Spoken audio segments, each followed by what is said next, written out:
Welcome to We Live It, the Live Ag Podcast, your source for livestock market insights, management strategies, and real conversations with those who don't just work in the cattle industry, they live it. Here are your hosts, Ty D. Cordova and Casey Mabry.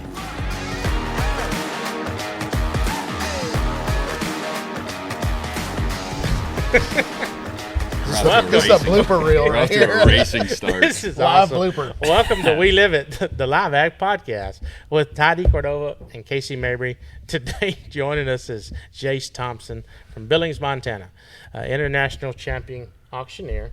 So, Jace, we'll just kind of jump right into it. Kind of fill us in on your background, kind of where you're from, how you got in the industry, your family history, and all of that. Well, first of all, it feels like I'm being interrogated for a crime right now, the way you guys are looking at me. But yeah, we're in beautiful Fort Worth, Texas. I appreciate you guys having me on. I guess where do I start? I guess I'm a third generation auctioneer, third generation in the cattle business. My grandpa started down there in Wyoming. He still lives in Lander, operates there in that Wyoming area, but he started from nothing.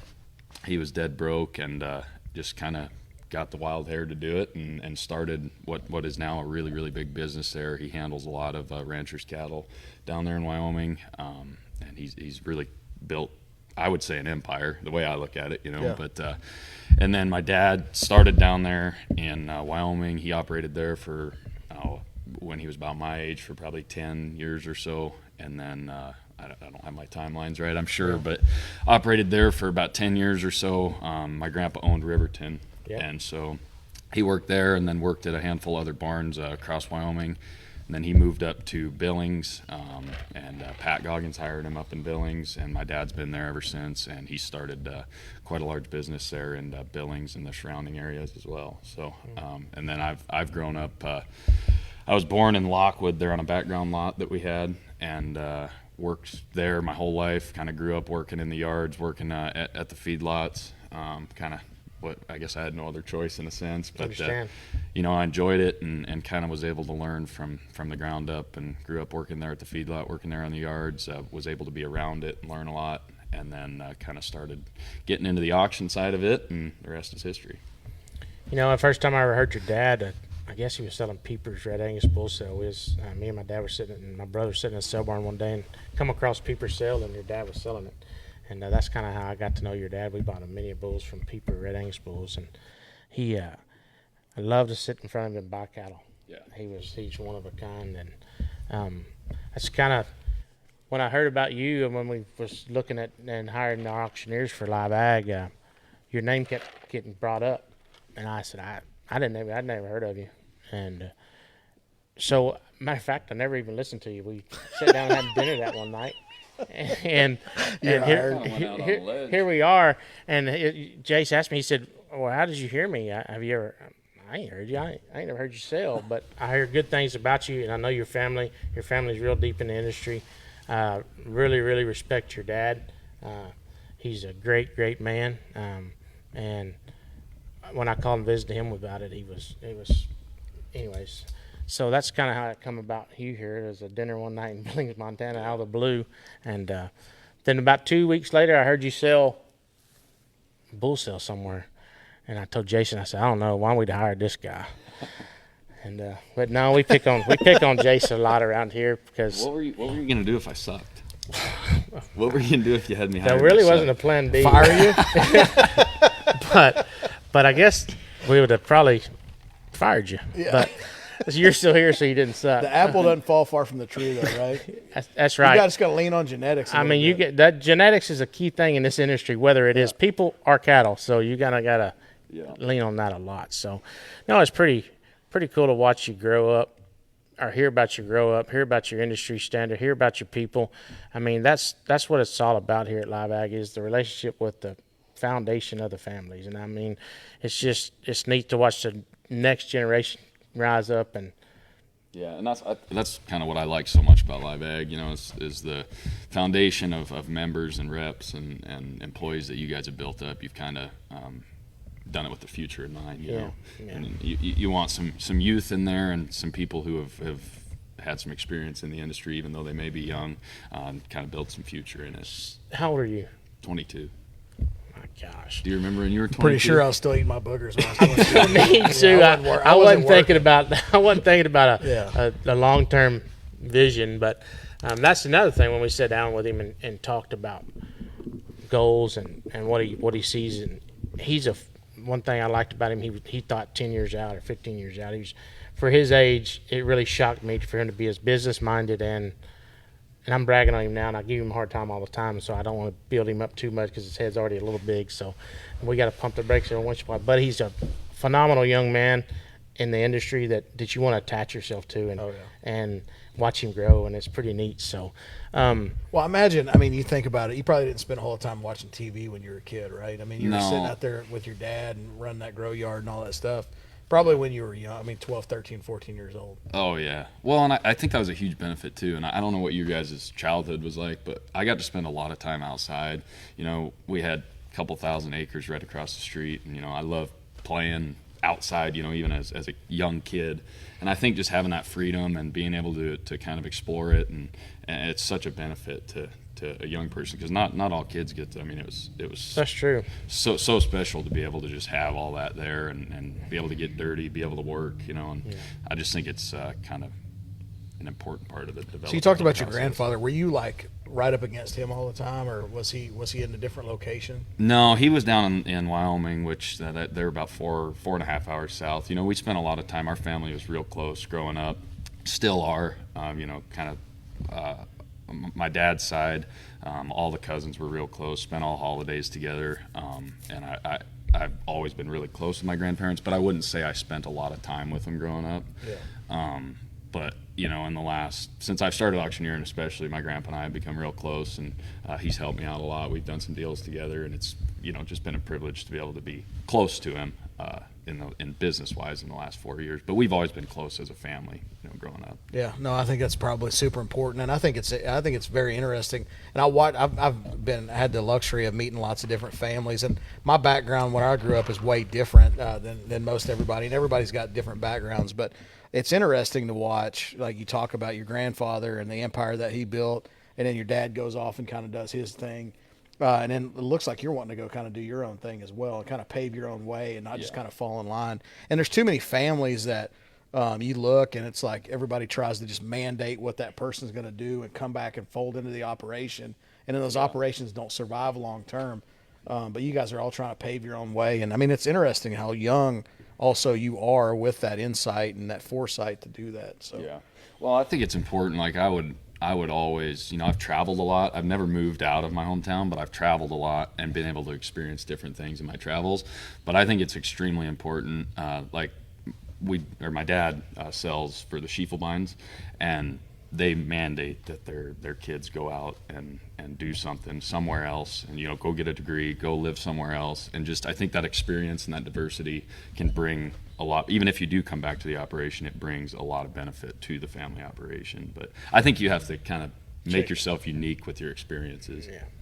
Yeah, I would agree. What you also competed in the LMA World Championship Auctioneer contest last week, and also by doing that, you put yourself out there to be a spokesperson for the industry. So kind of what does that mean to you, and how does all that work, and kind of fill us in on the contest stuff? Yeah, so I started doing the contest. I never really was a big fan of them. Yeah. It was funny. I always kind of thought, these things are just for show, and I didn't think there was anything special to them, and I ended up kind of making myself go to one, and then I went to one, and I'm like, man, I learned a lot. I brought a lot home that made me a better auctioneer, whether it was big things or just little tiny, minute things, and so they started to add up, these things that I learned at these contests, and they made me so much of a better auctioneer. So anyways, fast forward, I started going to the World Livestock Auctioneer Championship, went to qualifier 2 years ago in Torrington, qualified and went to the Worlds. Had a great experience. You meet so many people. It's also the championship is in conjunction with the LMA convention. Yep. So you got industry leaders from all over the country, and they're all meeting about important industry issues. And so it's just it's really cool to be a part of and at that convention, and you learn a lot. But the contest this year was in Dunlap, Iowa, Omaha, Nebraska, and there was 30. Usually there's 31, but there was a gentleman had some injuries from a car accident, so he didn't make it. But there's usually 31. There's 30 guys, and it was a really fierce competition. Pretty tough. And they had a heck of a lot of good cattle there in Dunlap, and we were able to showcase our skills. But I don't know what I ended up. We've been joking about it. I don't know if it's 4th or 9th. But Well, you're the top 10. yeah, so made the top 10. Yep, made the top 10, which in my opinion is That was a tough group up the top 10. I mean, the whole deal was tough, but that top What's 10 the was- youngest person that's ever won it? Will they let a 22-year-old win it? Or are they going to make him get in the top 10 about 8 years in a row? I might be mistaken, but was Ralph the youngest one to win it, or was Blaine Lotz won Blaine it. I know Lotz. Blaine Lotz won it when he was, I think, 20. yeah? Oh, wow. Yeah, there's been a couple younger guys, but I think the norm would be, 30. yeah. Well, I've said this before on this podcast. I mean, you don't really get any kind of clout in this industry until you're 40. Yeah. Right? So, Yeah. so you're way ahead. No wonder than I they let am, Wade win it. Yeah. He got over 40, so they finally let him win it. They're They- like, they felt by bad- default, they you've felt been here bad so for many him. times. By we're gonna default, let he you got have it. Yeah. Yeah. They You're supposed were to just give him tired a of hard. seeing They him. were tired of seeing Wade, weren't they? Yeah. So now they once got you him out win of it- the way this year. Once you win it, they don't let you do it anymore. Yeah, you can't go back. But you spend a year, they give you a pickup and they arrange a bunch of appearances for you, and you go around. I think Wade did 40 this year. It's like you Miss go America. around- yeah. He's an overachiever. Yeah. And I think he's older than 40, isn't he? Yeah, he would probably. I think me and him are close to the same age. He might be a little bit older than me. He might be 44 or 5. So they kind of aged him. They kind of aged him out. Yeah.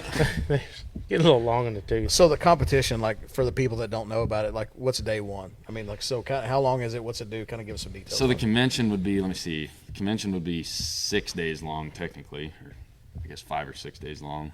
But the contest, they take you to the auction barn, kind of give you the initiation, the rundown. You meet the auction owners. This year Dunlap gave us a local sponsor. So like usually the host market will give you a gift, and instead of they did give us a gift, but they also had someone from the community, because Dunlap's such a small community, had someone from the community sponsor us, get us a night's hotel room, and so we all had our own local sponsors. That's So we met pretty them. neat. It was cool, and it brought the community into Dang it. right. And all those local sponsors were at the barbecue, and it was really community oriented. But so they take you there, you go through orientation, and then there's an interview portion of this contest, which How'd that go I for you? hate. It went better than last year, but I struggle with it, being up there, being under pressure. Kind of hard to talk to people, isn't it? Oh, I know, especially Wade. Wade's is up there making faces at me, trying to screw me up.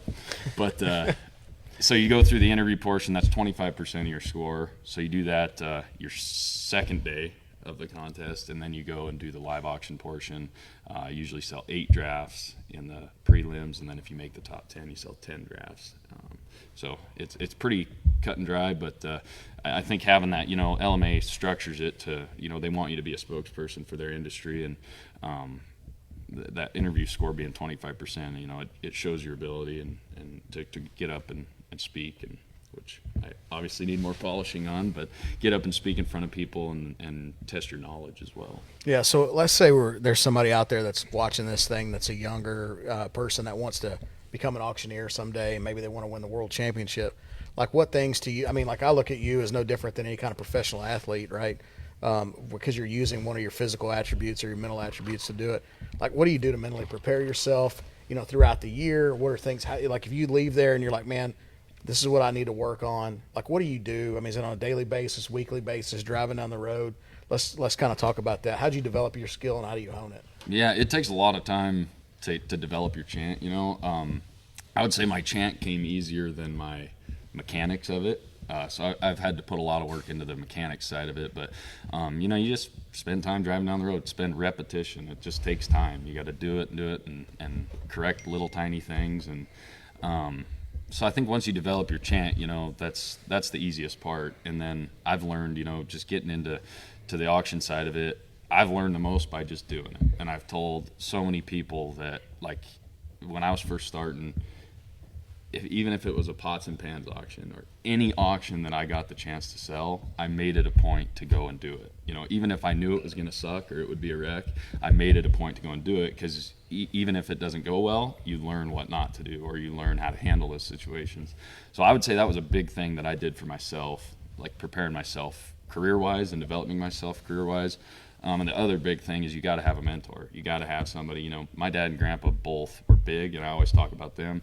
But also, I get to sell with some of the best auctioneers, in my opinion, in the world every day. I sell with Bill Cook there at Billings Livestock Commission, and he's just incredibly knowledgeable, and he's been a wealth of knowledge to turn to and a great mentor and become a good friend too. But you got to have a mentor as well. You got to have somebody to help you, somebody who knows and somebody who can kind of take you under their wing. It sure expedites the process. But I would say that those are the two things for developing your career. And then for me, I sell enough sales a week to where I can kind of get my practice in while I'm selling or at the sale. So it's not like I do exercises or anything for it. It's just enough repetition, and I've kind of been able to hone my skill. No, I think one of the biggest points you talk about is like the mentors. And so is there somebody you try to mimic yourself or mimic after, or you're like, I'm just going to create my own? Yeah, no, I think it's important. I think auctioneering, that's kind of the cool thing about it, is it's your art, and everybody has their different style. I tried to be unique. I tried to be Jace Thompson, but inevitably when Ty Thompson is teaching you or Warren Thompson's teaching you, you pick up some of their habits. Hopefully all the good ones too. Oh yeah. Yeah. So I know you've traveled a lot. Where's one of the most unique places you was able to go sell? And then what is the kind of the strangest thing you ever sold? I would say the most unique place. That's easy. I went to South Asia for quite some you're time. Tough with words. I understand. Yeah. Spent 2 years going over to South Asia. Selling equipment, construction equipment. And I'd say probably the most unique thing was over there. We'd sell ambulances and also, everything you can imagine. Yeah. Anything that's got wheels and a motor. Did you auctioneer it? Did you translate your Chan into Mandarin? No, Mandarin's in China. Oh, okay. He's not good with geography at all. He's not good with words. I'm not good with geography, right? Yeah, we that most of those guys speak English over there, so it was pretty easy actually. But your bid catchers. So how'd you get into that? There's a gentleman from Great Falls. His name's Kelly Fisher. He's done those equipment auctions forever, and they were looking for a younger guy to get into it and needed me to fill in a couple sales, and just started doing it, and kind of things started working out better over here than it was over there, so I kind of pursued this. So Ty, think about that. Like whenever I was 19 years old, I'm like trying to figure out, I was in probably Stephenville going to city limits and not necessarily focused on anything else. He's going to South Asia and selling ambulances. Yeah. And here we are, and yeah. Mm-hmm. So when you were 22, you were in you grew up in the business, didn't you? Mm-hmm. And did you? No. You did. When did you get? know. What age did you kind of start? So I went to college at Texas Tech, and like after I got done there, I went to graduate school, and so I was been probably 24 or something, and I went to work for Cargill, and actually, like I've bought cattle from that your dad had fed or whatever, but I lived in Torrington, Wyoming. Oh, okay. For a few years buying fat cattle, and so like mine has all been like just through different people that have given me experiences or given me opportunities to do it. So yeah, I'd have been like this 25-year-old that didn't know anything about cattle feeding for the most part or feed yards, because I grew up down the road from here. There's not really any industrial ag around Fort Worth, Texas anymore, right? Right. So, but to your point, like there's guys that I think about, like there's a feed yard. When I moved to Torrington, and I bought cattle for 18 months or so, but you're really just going through the motions of going, okay, I'm looking at these cattle, I think they're okay, I'm going to buy them from this guy. And Cargill would give you the order to buy cattle. You just buy cattle and hope they worked out. Help me learn. And so, so then I've learned through those people and just trusting them. And then, so I would treat him right on buying cattle and then, learn throughout the way. So then I'd learn, where are these cattle from? Who had them? What are they? Are they a set of yearlings? Are they a set of calves? Because then the result was way different each and every time. So it sounds like you would agree in my statement that you have to have people to help you. 100,000%. And a lot of times, I bet you didn't always, knock a home run on those cattle you bought. I bet you made plenty of mistakes. Yeah, absolutely. Yeah. They called us $1 million babies, right? Yeah. Like you made your mistakes along the way. Now, and I say this all the time. I've got younger guys that work for us now that at Blue Reef, and it's like, man, whenever you bring those guys on board or whoever that is, you're like, it's okay to be wrong. It's not okay to just continuously stay wrong, right? So you got to learn from it, adapt, and move on. And so, I mean, like, it's funny because I think through all this AI that we're in today, and, you know, like these different, you know, AI platforms, Chat GPT, whatever that is, and a lot of these people listen to us don't know what that is, but there's going to replace some people, right? Oh, yeah. And the people that try to adapt and learn, it's not going to replace them. That's kind of. Have you seen some of the stuff on that AI? It's kind of nuts. scary. Yeah, It's a little bit nerve wracking. Yeah, the video stuff is what scares me more than anything, you know, because you can make people believe you can things. make everything. Oh yeah, make it really believable. Yeah. So,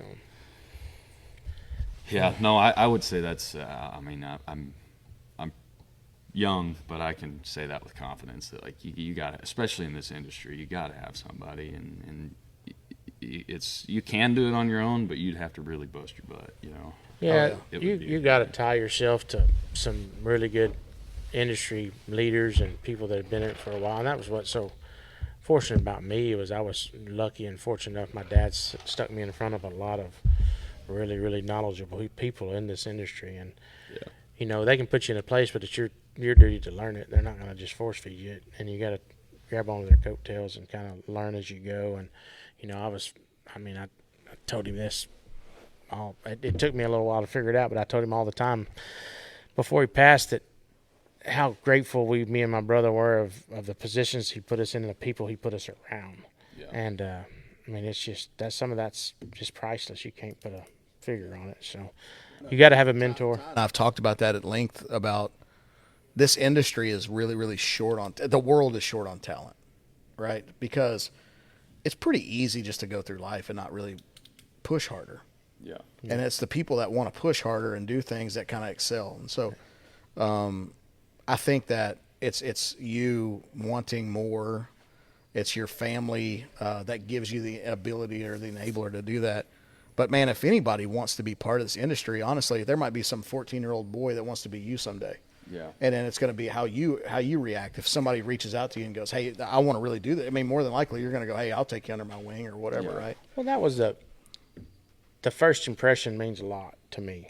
And when the first time we sit down, I seen 5 years, 10 years down the road with him, more of a leader and a go-getter like we all were when we was that age. That, okay, you can tell he's going to work, and he's not going to. He's 10 years ahead of where I was. Oh, that's what I'm talking about. No doubt. I mean, but known. yeah, now that I know him, I'm thinking, boy, Turned into a charity case real fast. What did we do here? Yeah. But some days I wonder. But anyways, no, it's pretty. I think that's a hard part too about our business, and I might have trouble wording this correctly, but I think, like, as a young guy going in, like, you didn't grow up in it at all. You just were like, I want to go in. My dad trained thoroughbred racehorses. Yeah, so I mean, if you're gonna get into it, you have to work. You have to be at the bottom of the totem pole for a while, and it's hard work and it sucks. Yeah. So if you don't really like it, to be able to work your way up that totem pole I think that's where it gets most people. Young kids might be like, oh, Yeah. I want to try it. And then they're like, oh, this sucks. They're working pen back or, 30, back of the cell 30 barn, below. yeah. And you got to do it. It's Cleaning part feed of it. troughs and water troughs. Yeah, but you got to like it. You Yeah. got to enjoy it. And if you don't enjoy it, it's so much work and it's so demanding that it's, you're much better off to go do something else if you don't like it, Don't you think? I know. I agree 100%. You got to love it to be in it. And Yeah. Yeah, I think this industry, like, when I think back to whenever I was, like, a sophomore in college and I knew I wanted to go in the meat industry. I didn't know what I wanted to do. But I knew I wanted to go into that industry, into what capacity. I didn't know it was. I did not know. I mean, if you would have told me when I was in the middle of school that I was going to be managing a risk for feed yards or cattle feeders, that would have never even crossed my mind. I just knew that I needed to go get a job, right? Yeah. And so the thing that allowed me to move into all these different things is any job that I had. I don't care if I was working on the kill floor in Pasco, Washington as an intern. I met the guy that was, wheezing rodding the cattle, whether he was a line worker or the guy that was managing the plant, and really wanted to understand the people and how they got to where they're at. And then over time, what's weird, I was having a conference call yesterday with a producer of mine and, just talking about the meat business. And then all these people, this network of people that just have come across, in different things. because I was able to take the time and just learn from them. And it wasn't like I was just intentionally trying to network. Yeah. You like try to learn the people, then you build the network, and that's a byproduct of learning the people, right? Oh yeah. And then it's like funny when you're sitting there talking about.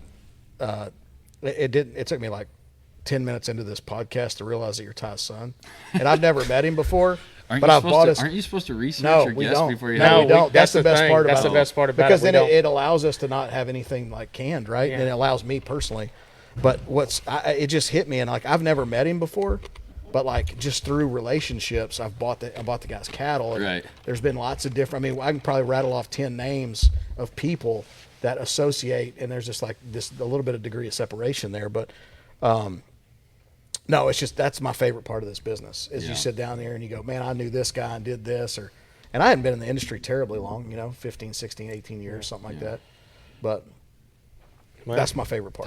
Ty's been in it a long time. That's all that gray hair and that beard. Hey, look, we was not going to pick on me. I think today. he just remended the front of that beard. I think I You need to- ruined that when I walked in the doors this morning. Well, you got to give you a hard time, or you'll start thinking we like you. So, anything else we want to talk about? I mean, you want to kind of talk about. Never mind, I'm not going to bring that up. So I'm just going to turn back to the camera. We good? We got anything else we want to discuss? I got tons of stuff I want to talk about. Well, market's on fire. Is it just unbelievable. continuously gets on fire, and I'm telling you, the market's so high now that you're starting to get people that are like, even the people selling cattle, they're going, man, maybe this thing needs to back off just a little bit. But we just continue to escalate the market leaps and bounds. Finding new highs every week. Everybody called for a high the last time, and they called for a high the last time, Yeah. and it just keeps going higher. There's a new packing plant that just started up, Sustainable Beef. They're in North Platte. I don't know how many cattle they killed. The one that Cassie, they killed 80 head that first deal. I don't know how they're running. I haven't really heard, but it just shows that the dynamics in the industry just continue to shift. Numbers remain extremely tight. I was talking a minute ago with a guy, and it's just interesting how much rain we've gotten across the country. My goodness. So we've got feed that's really cheap. We have grass that's very plentiful. And so there's lots of incentive to hold on to cattle and make them big, whether you're in a feed yard or out on grass. And so that's just going to keep cattle off of the market for sure. So with all that, we got to continue to manage, any risk management that a guy's done is, in his mind, maybe not paid off. Yeah. But now that we've gotten these levels, we got to be extremely careful. I was talking to a guy this morning about that risk management, and he was, he said it's tough right now doing it, but it's a must because this could take, if something does happen, this could take generations away. So we got to be careful and manage it as we go. Oh, it's insane. We advanced the market, in the north, $30 in like a very, very short period of time. So the thing that I was thinking of the other day is like in 2020, let's just say, even before COVID and all that other stuff, the market would range between $1 and $1.30. Okay, so $1 on fats, $1.30 on $1 to $1.30. Yeah. Feeders were sub $2. There's guys that hedged feeder cattle this fall at $2.50, and now the market's sitting at $3.10. That's a $60 rally. We've taken cattle and more than doubled them over that. I was looking at a monthly chart. Scott and I were going over this yesterday, and for the last 4 years, we've only had 2 monthly setbacks. The rest of the time, the market's just advanced and gone higher. So that's all great, and that's fun, and it's exciting, and it's, you're sitting here and going, man, this is all, all that stuff. But what we want to make sure is people don't just get caught off guard if this thing does correct. Or this is not the stock market. This is a commodity. We will overproduce this commodity at some point because now a guy that had 100 cows couldn't pay his bills, 4 years ago, and now a guy with 100 cows is a wealthy guy, right? And you could pay for land and do different things, And so maybe that's the way it should be, but that's not the way it's typically been in this industry. Well, speaking of how high the market is today, at 1:30 we have a sale We got right at 9,000 cattle on. It's on RFD TV and live-ag.com. So if you're in the market to buy a few, we will have an international champion auctioneer starting us off today, and then a world champion auctioneer finishing up today. Ex-world. His reign's over. Formerly known as world champion auctioneer. So we also want to invite you throughout the summer. We got some sales coming up. June 26th. I got trouble with words too. June 26th, we'll be at the Formstead Inn in Shipshewana, Indiana. That deadline is June 17th. July 24th, we'll be at the Hilton Garden Inn in Boise, Idaho. That deadline is July 15th. And August 14th, we'll be at the Hangar in Casper, Wyoming. That deadline is August 5th. So if you want to consign to those cattle, go to live-ag.com, look up one of your local reps, get with them, and we'll get you consigned up and get your cattle marketed for you. Thank everybody on social media for joining in and watching the podcast and supporting the We Live It podcast and Live Ag. Just thank Casey and Jace for being on here today. I know we give Jace a hard time, but he is a really good young man and comes from an awesome family. So I want to thank you for joining us and trusting us and being a part of the team. So thank you guys. Once again, hit subscribe and like. I better add that in there for Katie so she don't shoot me. So hit that. Well, they got you trained up on the social media stuff. They do. I mean, Katie, she's kind of been whipping me for a little while on this. So hit subscribe, hit like, and once again, thank y'all. God bless.